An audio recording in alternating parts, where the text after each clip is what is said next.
খুব ভালো লাগলো আজকে সকালবেলায় আপনাদের সবার সঙ্গে বসার জন্য। আমি আপনি বলবো না তুমি বলবো, এটা নিয়ে বাকি সবাই কিন্তু সংগতি করতে হবে। খুশি হয়েছি যে সবাই আমরা একত্রে বসতে পেরেছি। আমরা আজকে এই কামরায় যারা বসে আছি তারাই সম্মিলিতভাবে বাংলাদেশ সরকার, মহা শক্তিধর একটা সমাবেশ। আমরা যা করি, যা চিন্তা করি, যা পরিকল্পনা করি, সেটাই সরকার, সেটাই সরকারের চিন্তা, সেটাই সরকারের ভাবনা, সেটাই সরকারের কর্তব্য।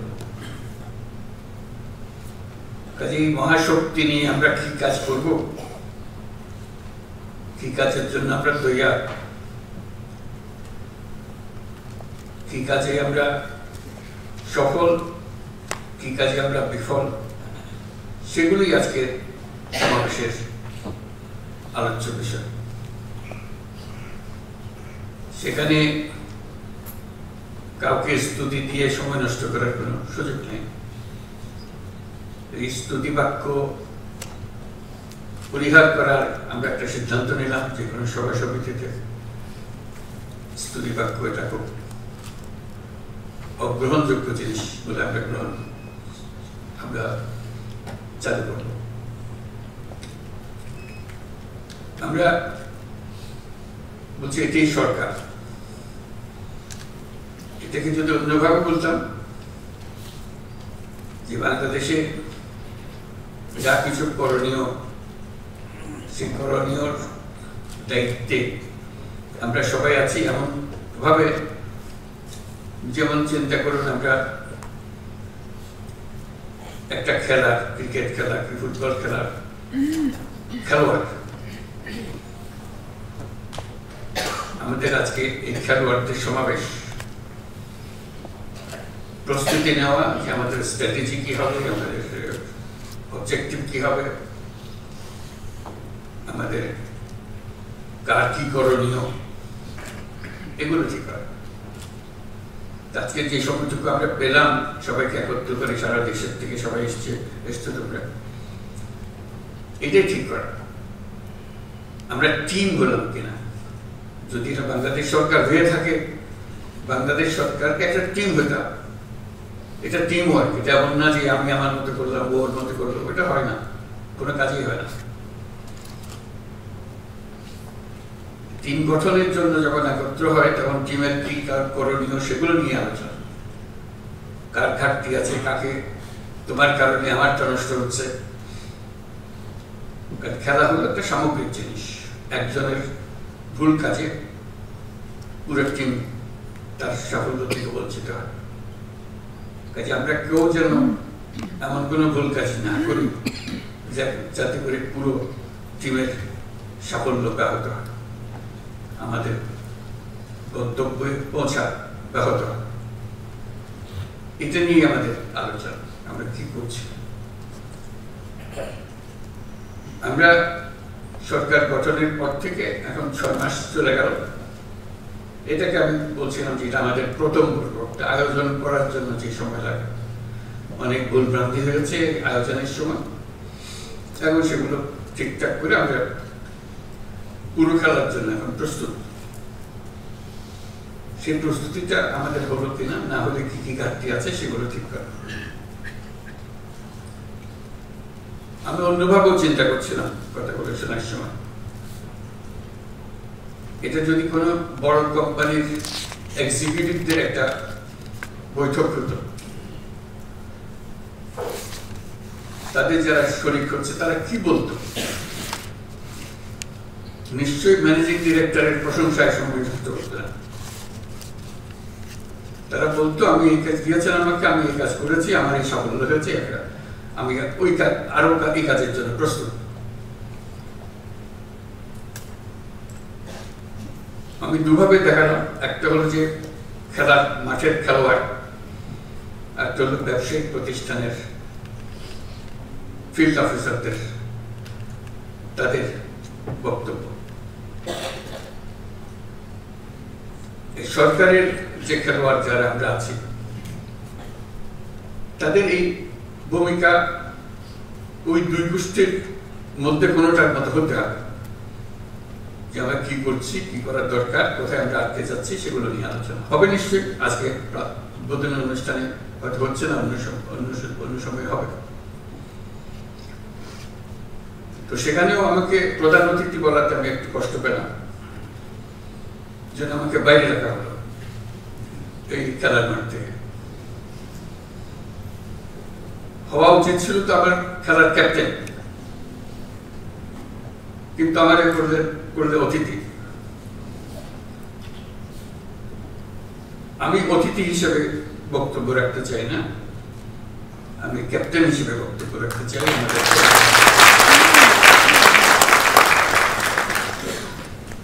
কাজ কি আমাদের একেবারে হাতে গোনা মাপা জিনিস। এটা নিত্য নৈমিত্তিক একটা নতুন কিছু আসে তা না, একই জিনিস বারে বারে আসছে, বিভিন্ন ভঙ্গিতে আসছে। সেগুলো আমরা কে কিভাবে করছি, কি হলে আরো ভালো হতো, কোঅর্ডিনেশনটা কিভাবে হতো, ক্যাপ্টেনের সিগন্যালটা কিভাবে ফিল্ডে যেত, গেলে ভালো হতো, এগুলো নিয়ে আলোচনা। আমরা যেহেতু এমন পরিস্থিতি এসেছি, এটা ল অ্যান্ড অর্ডার, একটা শান্তি শৃঙ্খলা বজায় একটা মস্ত বড় ইস্যু হয়ে গেল। এটাতে আমরা কি পরিমাণ অগ্রসর হলাম, কি করণীয় আমাদের, এটা একটা 1 নম্বর বিবেচ্য বিষয় আমাদের ল অ্যান্ড অর্ডার। এটা যাতে আমরা বিফল না হই, কারণ এটাতে আমাদের সমস্ত অর্জন সফলভাবে অর্জন হতে পারে অথবা বিফলতায় পর্যবসিত হতে পারে। সেটা কি কোঅর্ডিনেশন হলে, কিভাবে হলে, এটা নিয়ে এই সম্মেলনে আলোচনা হোক। ফিরে যাওয়ার পরে যেন এটা আর বোঝাবুঝির মধ্যে কোনো গলদ না থাকে। আমরা সেখানে কি কি বিষয় অন্তর্ভুক্ত সেগুলো তোমাদের খুব ভালো করে জানা আছে। পুলিশ প্রশাসনের কাজ কি, সিভিল প্রশাসনের কাজ কি, কোঅর্ডিনেশনের কাজ কি। কিন্তু এই যদি বলি ওর কারণে আমারটা হয় না, এটা বলে তো আমরা পার পাবো না। যেহেতু জেলার দায়িত্ব সামগ্রিকভাবে একজনের উপরে, তার সঙ্গে কোঅর্ডিনেশন করেই করতে হয় সবকিছু। আচ্ছা, সেই কোঅর্ডিনেশনের কি সমস্যা, নাকি পৃথক পৃথকভাবে হবে, সেগুলো পরিষ্কার করে নেওয়া, যাতে কাজ করতে গিয়ে আমরা অনিশ্চয়তার মধ্যে পড়ে না যায়। তো সেখানে আমাদের শৃঙ্খলা ভঙ্গ হলে কি করতে হবে, উপর থেকে নিচে পর্যন্ত চেইন অফ কমান্ড কিভাবে যাবে। এই নয় যে এটা আমার কাজ ছিল না, কাজে আমি আর মনোযোগ দিই নাই, এটা তো বললে হবে না। আমরা তো সবাই মিলে সরকার, যেটার থেকে আমাদের উদ্ধার করতেই হবে। সেখানে নারী শিশুদের রক্ষা এটা বিশেষ দায়িত্ব, সংখ্যালঘুদের রক্ষা মস্ত বড় দায়িত্ব, কারণ এটার উপরে সারা দুনিয়া নজর রাখে আমাদের উপরে। আমরা সংখ্যালঘুকে কিভাবে তাদের সঙ্গে ব্যবহার করছি, একটা ছোট্ট ঘটনা সারা দুনিয়াতে বিশাল হয়ে যায়। আমি সেই ভয়ের জন্য তাকে শান্তি শৃঙ্খলার কথা বলছি। এটা আমাদের দায়িত্ব, সরকারের দায়িত্ব হলো সকল নাগরিকের সুরক্ষা বিধান করা। আমি সংখ্যালঘু সম্প্রদায় তাদেরকেও বলেছি, আপনারা সংখ্যালঘু হিসেবে আমাদের কাছে দাবি করেন না, দেশের নাগরিক হিসেবে দাবি করেন। তার নাগরিক হিসেবে আপনার সংবিধান আপনাকে এই অধিকার দিয়েছে, সে অধিকার আপনি সরকারের কাছ থেকে পেতে হবে, সেটা আপনার দাবি পাওনা। আমাদের দায়িত্ব হলো এই যে টিম, সরকারের যে টিম, এটা নিশ্চয়তা দেওয়া যে সকল নাগরিককে আমরা সুরক্ষা দেব। কে কোন ধর্মে বিশ্বাস করে সেটা আমাদের বিবেচনা, সে দেশের নাগরিক। সেই হিসেবে তাকে আমরা রক্ষা করবো এবং আমি এই সরকার তারও সরকার, কাজে আমি তারই সেবা করতে প্রস্তুত। এটা আমাদের একটা বড় কাজ। সামনে যে আমরা যে সমস্ত কর্মসূচি নেব তার মধ্যে এটা সবসময় হাইয়েস্ট উচ্চতম স্থান থাকবে। তারপরে সমসাময়িকভাবে যে সমস্ত বিষয়গুলো হয়, যেমন বাজার দর, এটা নিয়ে বহু কথা হয়, সেখানে একটা প্রতিযোগিতামূলক ব্যবস্থা হতে পারে। আমার জেলার বাজার দর সবচেয়ে ভালো, একটা প্রতিযোগিতা থাকবে, আমাদের কাজের মধ্যে আনন্দ আসতে হবে। আমার জেলায় শান্তি শৃঙ্খলা সবচেয়ে আমি ভালো রাখতে পেরেছি, আমার জেলায় সবচেয়ে ভালো বাজার দর, সবচেয়ে কোনো চাঁদাবাজি নেই বা যা যা অসুবিধা থাকে এক জায়গায় সেগুলো নেই, আমি সেটা করেছি। আমি প্রতিযোগিতায়, নিজেদের মধ্যে প্রতিযোগিতায়, খেলোয়াড়দের মধ্যে প্রতিযোগিতায় আমি উপরে আছি। সেই জন্য আমার মনে হয় আলোচনার মধ্যে একটা কিছু থাকা দরকার, একটা কাঠামো থাকা দরকার। র্যাঙ্কিং, জেলা জেলা, সব জেলা, 1 নম্বর জেলাকে, 2 নম্বর জেলাকে, 3 নম্বর জেলাকে, ক্লাসে যেরকম আমরা ফার্স্ট সেকেন্ড থার্ড করি, এটা তো হতে পারে আমাদের কাজের মধ্যে। আমরা কে কোথায় আছে, কোন অবস্থানে আছে, নাকি সবাই জেলা একরকম তো না, হয় না। এটা তার মধ্যে একটা প্রতিযোগিতা আছে। আমি 1 নম্বরে আছি, আমি 2 নম্বরে আছি, 3 নম্বরে আছি, একজন 64 নম্বরে আছে, একজনকে 64 নম্বরে থাকতে হবে। তার চেষ্টা হবে আমি যেন আর 64 নম্বরে না থাকি। আমি সার্বিক বিচারে আমি এখন অনেক ধাপে দিয়ে গেছি। এই র্যাঙ্কিংটা থাকলে নিজেদের মধ্যে আনন্দ হয়। এটা কাউকে মন খারাপের জন্য না, এটা আনন্দের জন্য, যে আমি গতবার এই ছিলাম, এবার এই হয়েছে, গত বছর এই ছিলাম, এবার এই বছর এই হয়েছে। এটা পরিষ্কারভাবে আমরা দেখতে চাই। এটা প্রতিযোগিতার একটা মনোভাব আসুক, এবং সেই প্রতিযোগিতায় যদি আমি ক্রমাগতভাবে 6 মাস, 1 বছর 1 নম্বরে থাকি বা 10 নম্বরের ভেতরে থাকি, তাহলে আমাকে একটা পুরস্কার দেবে, একটা রিকগনিশন দেবে। আমরা যখন বলবো সবাই, এটা পুরস্কার দেওয়া হবে যে হ্যাঁ, এটা গত বছর সারা বছর ধরে 1 থেকে 10-এর মধ্যে ছিল, ওঠানামা করেছে, কিন্তু 1 থেকে 10-এর মধ্যে বা 10 থেকে 20-এর মধ্যে, ইত্যাদি ইত্যাদি। এটা একটা বিষয় করতে পারে যে আনন্দ এবং কাজ দুটো একসঙ্গে মেলানোর জন্য, এবং তার স্বীকৃতি। এটাই জন্য বললাম, আমি যখনই এখানে আসার পরে, সরকারে আসার পরে, সরকারি কর্মকর্তা সবার সঙ্গে দেখা হয়, কথা প্রসঙ্গে একটা কথা প্রকারান্তরে শুরুতে, শেষে, মাঝখানে বলেন, আমি যখন ওখানে ডিসি ছিলাম, অমুক জায়গায় ডিসি ছিলাম, ডিসিটা তার সবচেয়ে স্মরণীয় অধ্যায়। তারা এখানে চলে এসেছে, বহু উচ্চতে অবস্থানে আছে, কিন্তু সবচেয়ে স্মরণীয় অধ্যায় হলো আমি যখন অমুক জেলার ডিসি ছিলাম, তখন আমি এই করেছিলাম। এটা একটা স্বাতন্ত্র, আমি নিজের ইচ্ছায় অনেকগুলো কাজ করতে পেরেছি সেখানে। এবং আমার একটা, তারপরে বহু জায়গায় চাকরি করেছি, বহু ধাপে চাকরি করেছি, কিন্তু ওটাই আমার স্মরণীয়, যেহেতু আমি আমার নিজেকে সেখানে প্রকাশ করতে পেরেছিলাম। এটাই শুধু নিজেকে প্রকাশ করা, নিজের ক্রিয়াশীলতা, সৃজনশীলতা, এগুলো প্রকাশ করা। গদবান্ধে একটা কাজ তো আছে, গতের মধ্যে থাকতে হয়, থাকি, কিন্তু তার মধ্যেও একটা সৃজনশীলতা আছে। এই সৃজনশীলতাকে কিভাবে প্রকাশ করা, এবং কিভাবে সেই সৃজনশীলতা প্রকাশ করেছে, আমরা যখন এরকম সম্মেলনে বসবো, কথাবার্তা বলবো, তাদেরকে সুযোগ দেবো যে তুমি কি করেছো বলো, এটা সবাইকে শোনাবো। সবাই শুনলো, হচ্ছে মজার জিনিস। তারপর কোনো আইনও আগে নেই, কিছু করেনি, কিন্তু বিরাট জিনিস বের হচ্ছে। অনেকে বলছে আইনে ছিল না বলে আমি করি নাই, করতে পারিনি, হয় অনেক সময় আমরা ব্যাখ্যা দিই। ওই আইন, যত আইন আছে সবার মধ্যেই এই কাজ করা যায়, এবং পরে দেখা গেল আইনটাকে উৎসাহিত করেছে, নিরুৎসাহিত করেনি।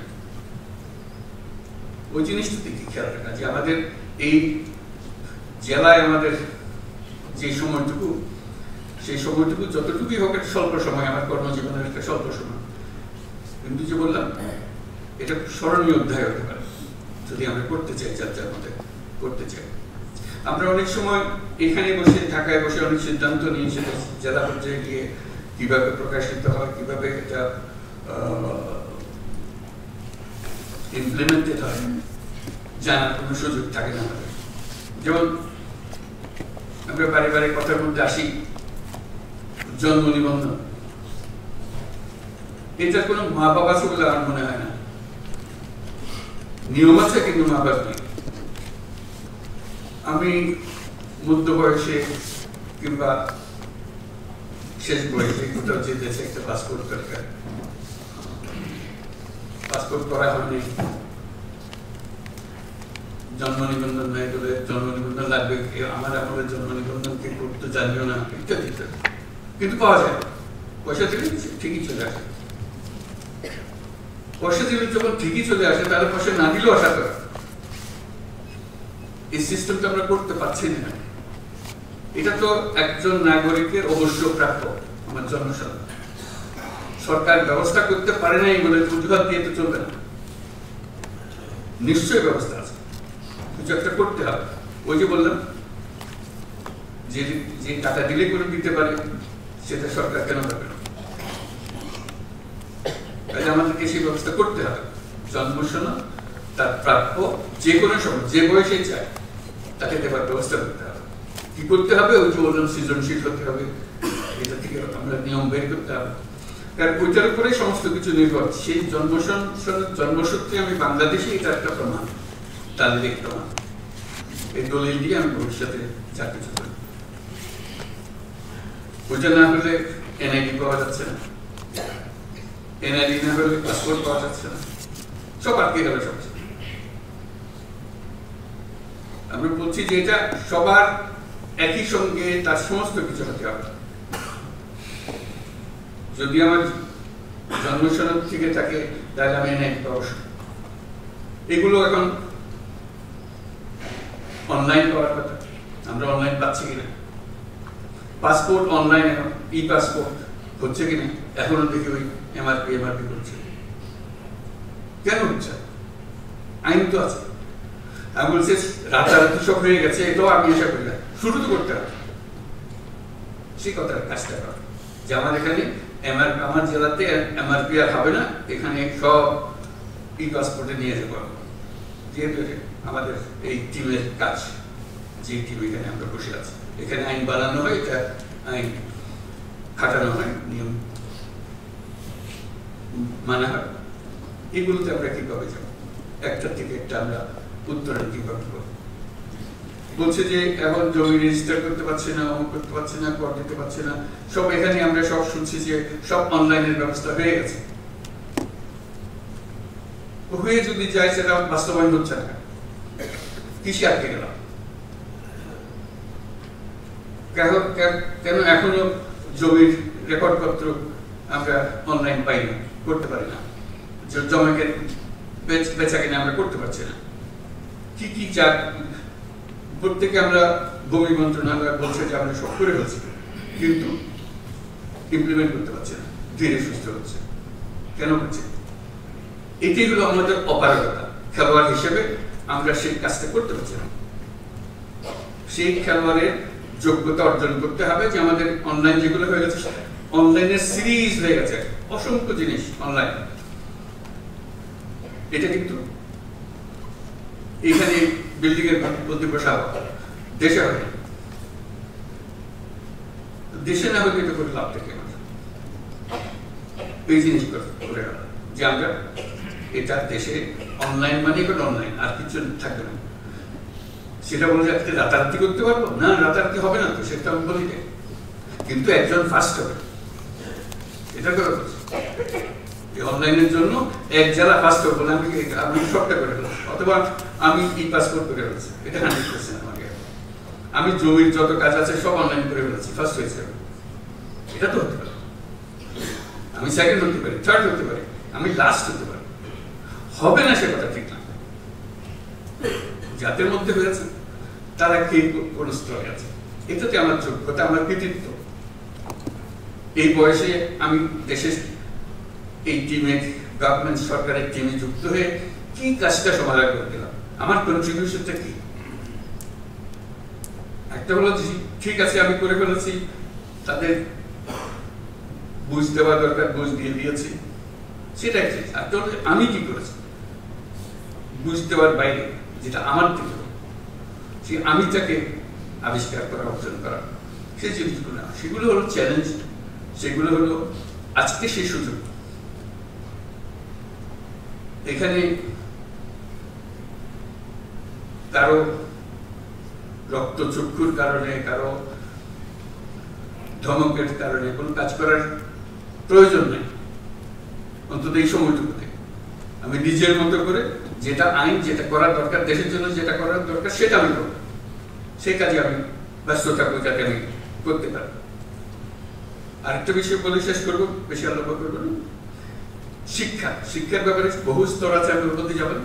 শুধু তোমাদের কাছে এটুকু বলা, প্রাথমিক শিক্ষা একটু গিয়ে দেখা কি করা যায়, এটা একটু নজর দিলেই সবকিছু ঠিক আছে, আইনের কোনো অসুবিধা নেই। কেউ বলবে না যে না এটা করা যাবে না, করা যাবে, সেটা একটু দেখা দিলে, স্কুলের শিক্ষকদের সঙ্গে কথা বললে, অনেক অনিয়ম বেনিয়ম আছে, সেগুলো তো আছেই, তার মধ্যেও যদি একটা নিয়ম সৃষ্টি করা যায়, একজন জেলা প্রশাসক বললে একটা সৃষ্টি করা যায়, তার সেই ক্ষমতা আছে। শুধু একটু নজর দেওয়ার ব্যাপার। সারা দেশ জুড়ে অসংখ্য প্রাইমারি স্কুল, যার যার মধ্যে শেষে চলে। আমি অসংখ্যতে যাওয়ার কথা বলছি না, কিন্তু দুই একটাতে গেলে আরেকগুলো খবর পাই, অথবা ওইটার অভিজ্ঞতা 10 জনকে বললে তারা শুনে যে হ্যাঁ এটি তো ওটা তো আমরা করতে পারতাম না। এই ছোট ছোট কাজ, বড় কাজের কথা বলি, বড় কাজ তো আছেই, কিন্তু করবো। এই ছোট কাজগুলো দিয়ে কিন্তু বড় কাজটা হয়। মানুষ বলে যে হ্যাঁ ওই সবচেয়ে আমাদের সময়, যেমন উনি যখন ডিসি ছিলেন আমাদের এখানে, উনি এই কাজটা করে গেছিলেন। এটা কোন স্মৃতি আমাদের নাগরিকদের কাছ থেকে শুনি। উনি যখন অমুক যখন ডিসি ছিল, উনি এই কাজটা করে গেছিলেন। অবদানটা মানুষ স্মরণ করে, মানুষ বলে না।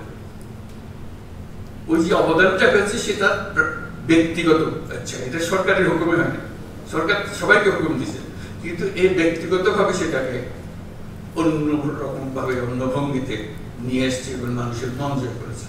মানুষ তাকে বহু বছর পরেও স্মরণ করছে, অমুক যখন এসেছে তখন আমাদেরকে হয়ে গেছে। তো সেটি আমাদের সুযোগ। এই যে আমরা অন্তর্বর্তীকালীন সময় আছি, এটা একটা মস্ত বড় সুযোগ। আমাদের হাতে অনেকগুলো কাজ, এবং খুব সহজ কাজ, কঠিন কাজ না। এবং আমি বলছিলাম 100% করতে হবে। আমি বললাম যে 10% করো, 20% করো, 30% করো, 1 নম্বর হও, 1 নম্বর হওয়ার চেষ্টা করো। কারণ তোমরা তো সবাই একই গাড়ির মধ্যে, একই পরিস্থিতিতে আছো। 1 নম্বর হওয়ার মধ্যে অনেক আনন্দ। আমি করে ফেলেছি, আমি সবার আগে আমি করে ফেলেছি। এই যে আনন্দটা পাও, সে আনন্দ থেকে নিজেকে বঞ্চিত করে না। এই অন্তর্বর্তীকালীন সময় এই সুযোগটা পূর্ণ মাত্রায় তোমাদের আছে, আশা করি এটা গ্রহণ করবে। তোমাদের এই আলোচনা এবং এই পরস্পরের যোগাযোগ এটা আনন্দদায়ক এবং সফল হোক। আমাদের এই অন্তর্বর্তীকালীন সময় আমরা যেটুকু তোমাদের মাধ্যমে করতে পারবো, তোমাদের কারণে আমরাও যেন স্মরণীয় হতে পারি। ওনাদের সময় ডিসি সাহেব এইগুলো কাজগুলো আমাদের করে দিয়ে গেছিলেন, পড়াশোনা করেন।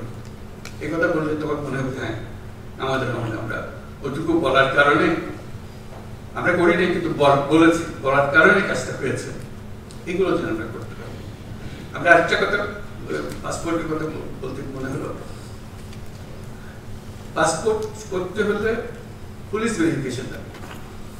আমি জিজ্ঞেস করতে আরম্ভ করলাম, অনেকেও হয়তো আগ্রহ করেছে, কারণটা পাসপোর্ট তো আমার নাগরিক অধিকারের একটা অধিকার। আমি চোর না ডাকাত না কি, সেটা ভিন্নভাবে পুলিশ আমার বিচার করবে, কিন্তু আমাকে যে জন্ম সনদ দিয়েছে সেটাও কোনো পুলিশ ভেরিফিকেশন দিয়ে করেনি। আমাকে এনআইডি দিয়েছেন, সেটাও কোনো পুলিশ ভেরিফিকেশনের জন্য অপেক্ষা করতে হবে। নাগরিক হিসাবে পেয়েছি, এই দেশের নাগরিক। পাসপোর্টও এই দেশের নাগরিকের একটা পরিচয়পত্র, এখানে পুলিশ ভেরিফিকেশন জন্য লাগবে।